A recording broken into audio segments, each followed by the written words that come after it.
I started out at McChord Air Force Base in Washington. That was my first base. I started immediately on the flight line, so I was always around aircraft, uploading cargo, doing lots of exercises for mobility at that time. One of my greatest accomplishments early on was that I was able to manage a young child and do 12 hours worth of work 4 days a week, all while doing it alone. After my deployment to Afghanistan, I came back. I had been DSD'd to recruiting, so I went to Los Angeles. Recruiting is extremely male-dominated. There was one female chief in recruiting at the time. She was my squadron chief. She said, "You're a single mother?" Because at the time I was single.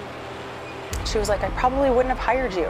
And that was the first time anybody had really told me that they wouldn't pick me for something because I, was a parent, a single parent. And I had to really take a look back and be like, well, maybe this will be really hard, but I can still do it.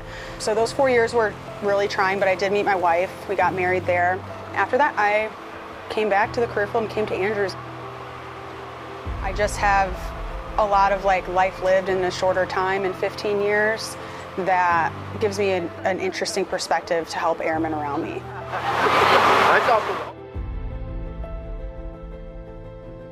Before joining, I didn't know if overly manned. I came in thinking that more women work in the aviation field.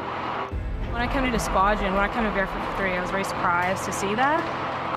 It's very empowering to know that my shipmates can rely on me, whether I'm a woman or not, especially being at my age. I'm only 18, and I still have a lot to learn, but I feel like at this moment in time, it's just really nice. They teach me a lot. They can also rely on me a lot too. The most powerful moment for me was graduating boot camp. I had a lot of struggles in boot camp personally, so when I was able to actually walk with my division to the finish line and I got to see my family at the end, it was just great. I cried. I actually did cry. I've always experienced being the only woman or one of the few. Women make up probably 20% of the Air Force, and our career field itself, security forces, it's also in the high 20s. When it came to trying out for Pre-Raven, I didn't really expect other women to be trying out. I wasn't really sure if we were going to be overlooked, being surrounded by other males or trying out. There was a moment in Pre-Raven that we went on a run, and the current team lead, who was a male as well, was part of the formation. And they chose me and another candidate to lead the formation. So when it came down to us, other people were falling out of the formation and they were really struggling.